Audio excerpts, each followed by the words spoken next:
Hey fools, so a lot of us are into our maker t-shirts, but we just thought it'd be interesting to have a little sneak peek behind the scenes into how the designs are made and how we go through the printing process. Specifically here we're going to look at screen printing, and I've started using the rather appropriately named Fyahfly. They've got a quite nice template, as you can see here, where you can actually, it gives you instructions, but also they're really helpful in terms of helping you through the process.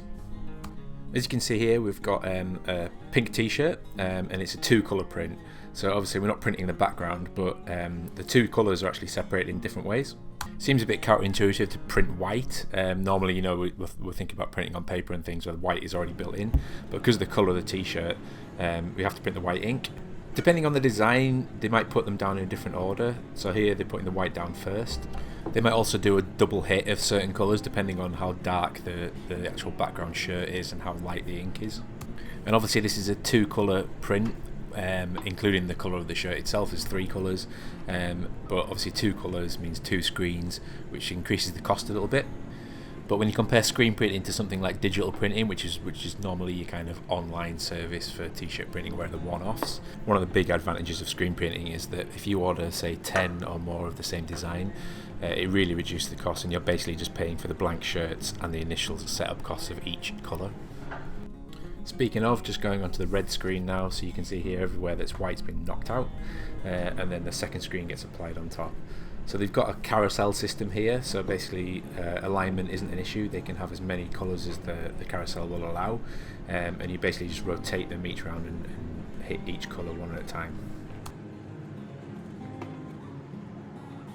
And even though this is like a big mechanical thing and they're doing it by hand, the actual accuracy is really, really tight and the tolerances are fantastic. I'm always surprised by the level of detail you get with screen printing.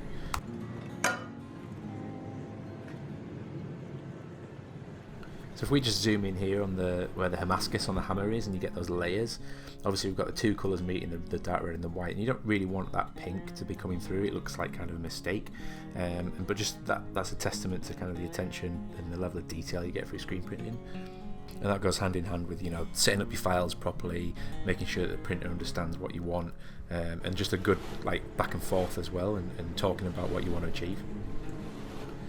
So sometimes they use a vacuum table to hold down the fabric as they're doing it, but here it just looks like they've used some adhesive to tack the t-shirts down between the different stations.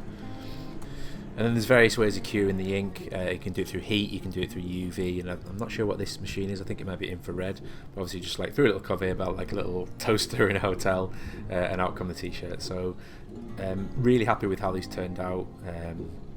The print quality is fantastic. The shirts are really nice quality.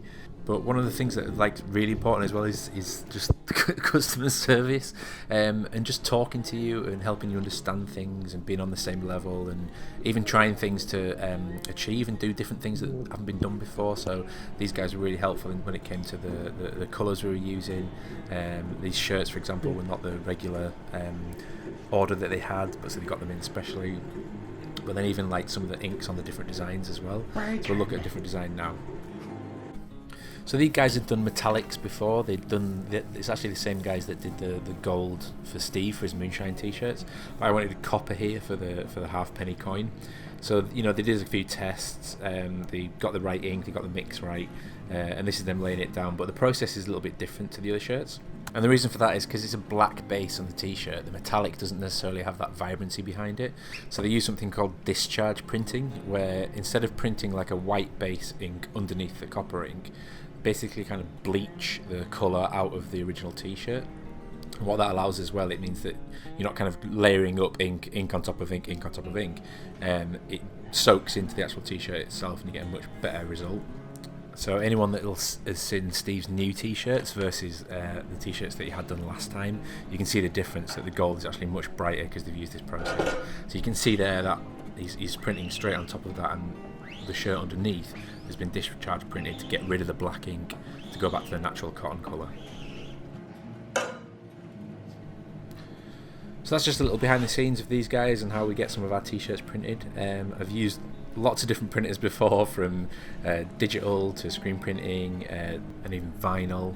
different scales as well, but really impressed with these guys and hope to use them going forward. Sam from Fyahfly is really enthusiastic and really wants to help all us fools out with our shirts, so we might throw some discount in the Facebook group. But these guys are great, super helpful, super friendly, and definitely use them again.